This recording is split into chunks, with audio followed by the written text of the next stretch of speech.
झलकारी बाई।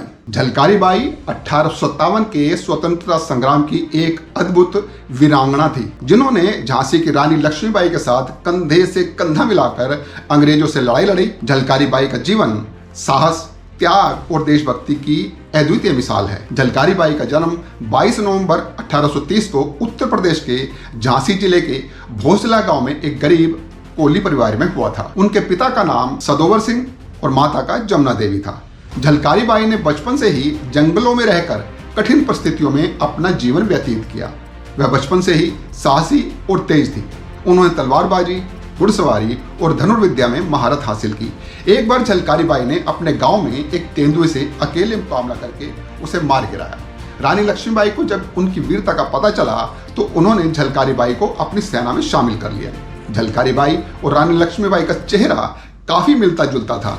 1857 में जब अंग्रेजों ने झांसी पर आक्रमण किया तो झलकारी बाई ने रानी लक्ष्मीबाई का वेश धारण कर किले की रक्षा की। उन्होंने खुद को रानी के रूप में प्रस्तुत किया और अंग्रेजों के शिविर में पहुंचकर उन्हें भ्रमित किया। इस दौरान रानी लक्ष्मीबाई को झांसी से सुरक्षित निकलने का समय मिल गया और झलकारी बाई ने अंग्रेजों से लड़ते हुए अपने प्राणों की आहुति दे दी। उनकी शहादत ने भारतीय स्वतंत्रता संग्राम को एक नई प्रेरणा दी। झलकारी बाई न केवल झांसी की रानी की भरोसेमंद सहयोगी थी, बल्कि वह महिला सशक्तिकरण और देशभक्ति की प्रतीक भी थी। उनकी वीरता की गाथा आज भी हर भारतीय को प्रेरित करती है। झलकारी बाई की स्मृति में कई स्थानों पर उनकी मूर्तियां और स्मारक स्थापित किए गए हैं।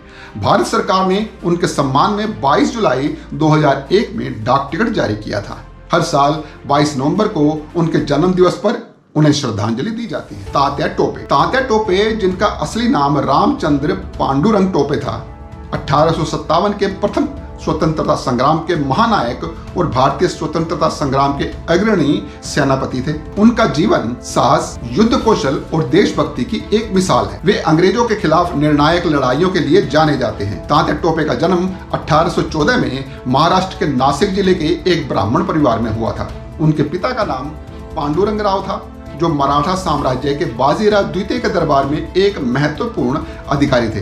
तात्या टोपे नाना साहेब पेशवा के बहुत करीबी थे और उन्हें अपना गुरु और मित्र मानते थे। जब अंग्रेजों ने मराठा साम्राज्य को समाप्त कर दिया तो नाना साहेब और तात्या टोपे ने स्वतंत्रता संग्राम की योजना बनाई। 1857 का स्वतंत्रता संग्राम तात्या टोपे की वीरता और युद्ध कौशल का सबसे बड़ा प्रमाण था।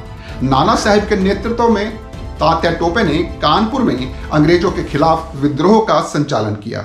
उन्होंने सैनिकों को संगठित कर गुरिल्ला युद्ध रणनीति से अंग्रेजों को कई बार हराया। तात्या टोपे ने झांसी की रानी लक्ष्मीबाई और अन्य सेना नायकों के साथ मिलकर अंग्रेजों से कई निर्णायक युद्ध लड़े। तात्या टोपे को 1859 में अंग्रेजों ने राजस्थान के शिवपुरी में गिरफ्तार कर लिया और उन्हें फांसी दे दी गई। उनकी शहादत ने भारतीय स्वतंत्रता संग्राम को नई प्रेरणा दी। तात्या टोपे ने देश की स्वतंत्रता के लिए अपना पूरा जीवन न्योछावर कर दिया। तात्या टोपे का नाम भारत के इतिहास में स्वर्ण अक्षरों में लिखा गया है। उनके सम्मान में भारत के कई शहरों और स्थानों पर स्मारक और पार्क बनाए गए हैं। उनकी शौर्य गाथाएं भारतीय स्वतंत्रता संग्राम का अमूल्य हिस्सा हैं। तात्या टोपे भारतीय स्वतंत्रता संग्राम के उन महानायकों में से एक हैं जिन्होंने अंग्रेजों के खिलाफ असंभव सा लगने वाला संघर्ष किया। उनका जीवन त्याग, संघर्ष और देशभक्ति की मिसाल है। नाना साहेब पेशवा। नाना साहेब पेशवा, जिनका असली नाम गोंडूपंत था, वह 1857 के प्रथम स्वतंत्रता संग्राम के प्रारंभिक सेना नायकों में से एक थे, जिन्होंने अंग्रेजों के खिलाफ निर्णायक विद्रोह किया। नाना साहेब का जन्म 19 मई 1824 को महाराष्ट्र के एक ब्राह्मण परिवार में हुआ था। बाजीराव द्वितीय ने नाना साहेब को अपना दत्तक पुत्र बनाया। जब बाजीराव द्वितीय का निधन हो गया तो अंग्रेजों ने उन्हें राज खर्च देना बंद कर दिया, जिससे नाना साहेब के मन में अंग्रेजों के प्रति विद्रोह की भावना प्रबल हो गई। नाना साहेब ने अंग्रेजों से देश को आजाद कराने के लिए अपनी सुख सुविधाओं का त्याग कर दिया। स्वतंत्रता संग्राम के लिए कानपुर को विद्रोह का केंद्र बनाया। अपने सेनापति तात्या टोपे और अजीमुल्ला खान के साथ मिलकर एक बड़ी सेना तैयार की। कानपुर के सती चौरा घाट में अंग्रेजों को हराकर उन्होंने स्वतंत्रता की घोषणा की। कुछ ही समय बाद अंग्रेजों ने इस विद्रोह को पूरी तरह से कुचल दिया। विद्रोह की असफलता के बाद नाना साहेब नेपाल चले गए और वहां गुप्त रूप से रहने लगे। उनके बाद के जीवन के बारे में कोई ठोस जानकारी नहीं है, लेकिन यह स्पष्ट है कि उन्होंने अंग्रेजों के खिलाफ अपना संघर्ष समाप्त नहीं किया। उन्होंने एक कुशल नेता की तरह अंग्रेजों से लोहा लिया और अपनी सेना का मनोबल बढ़ाया।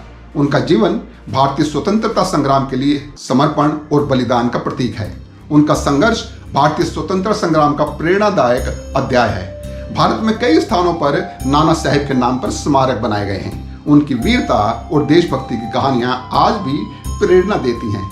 उनकी वीरता और संघर्ष हर भारतीय के लिए प्रेरणा का स्रोत है। भारत माता की जय। जय हिंद, जय हिंद, जय भारत।